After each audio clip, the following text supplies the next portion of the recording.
Hello, how ya doing? I'm Jeffrey Lee Folshinsky, your wildlife guide to the barely fascinating. And I'm cocked and loaded and taking aim at another episode of Meaningless Minutia, a show that loads its weapons with bullets of enlightenment, only to find out they're all blanks. And with that confusing conversation starter, let's get down to this week's question. Did you know Napoleon was once defeated by a pack of rabbits? Yes, you heard me correctly. Rabbits took on and soundly defeated the French emperor and famed military strategist Napoleon Bonaparte.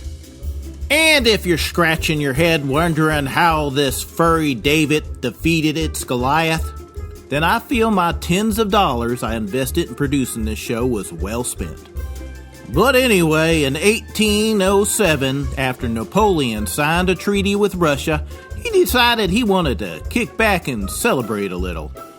And he thought what better way to do that than with a good old rabbit hunt. Now, Bonaparte's chief of staff planned the event, invited all the top military brass, and then scoured the countryside collecting as many rabbits as he could find.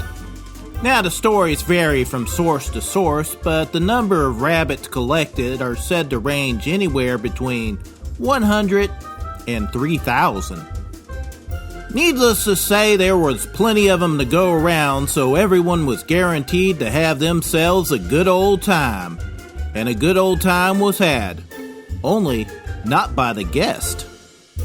You see, Napoleon's chief of staff didn't so much collect wild rabbits as he and his men went around the countryside and bought tame ones from the farmers. So when they opened the cages for the grand event and them rabbits heard the banging of the servants trying to scatter them, well, them rabbits naturally thought it was feeding time. And there was a stampede of rabbits that charged Napoleon's position and quickly overwhelmed both him and his guest. When the rabbits found there was no food for them, they were pretty irate.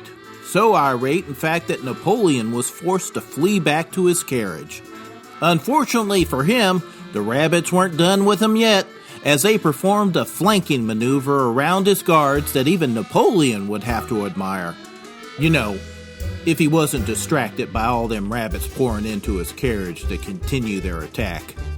The onslaught finally ended when Napoleon's carriage driver was able to get them horses moving and was able to drive the French emperor to safety, thus ending his little shindig in an embarrassing defeat he probably wouldn't feel until his downfall at Waterloo, which just goes to show, whether it be man or beast, never underestimate your enemy.